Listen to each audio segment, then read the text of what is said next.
The IIHS recently updated its 40% moderate crash test results for the mid-size vehicle segment.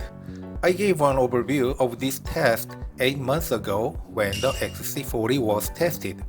The IIHS divided some model families into cars that the general public can afford and more expensive luxury cars. Based on this criteria, XC40, C40 are small SUVs. S60, V60, and V60 cross-country are mid-size luxury cars. S90, V90 cross-country are larger luxury cars. XC60, XC90 are categorized as mid-size luxury SUVs.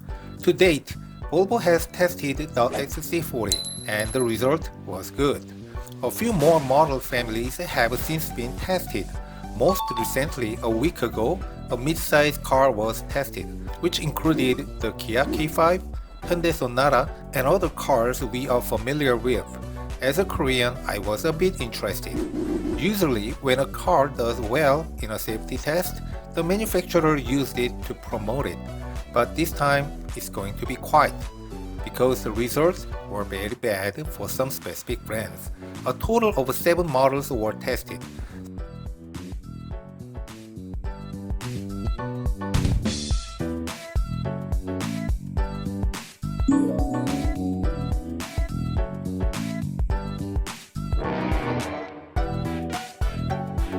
See the difference?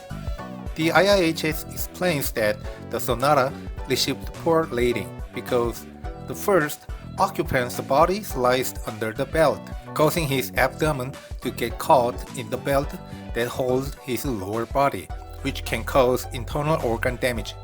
The Honda Accord has no change in the pelvic position. The second point was that the belt across the shoulders could move to the neck area, causing additional neck injuries.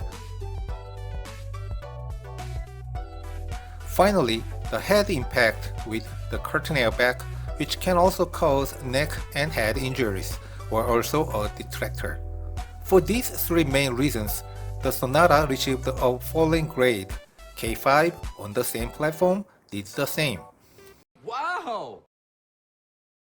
In general, we perceive rear seats as safer than front seats, but in some cases, the front seats can actually be safer than the back. However, the IIHS says that front seat airbags can cause more injuries to children, therefore the back seat is still the safest place to be. The IIHS is a non-profit organization. Then how does IIHS have the funds to continue testing, research, and development? The reason they keep trying to find discriminators between safer and less safe cars is because their results affect the insurance rates for those cars.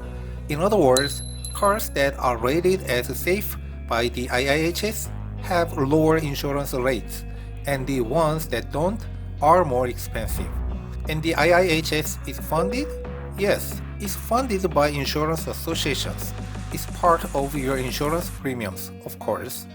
The important thing here is that they don't get any funding from automakers or the government. So it's free from outside pressure, and that's what makes it impartial. When it comes time for the upcoming luxury category test, the German makers, the Genesis, and Volvo will be smashing. I will post a follow-up video when they do.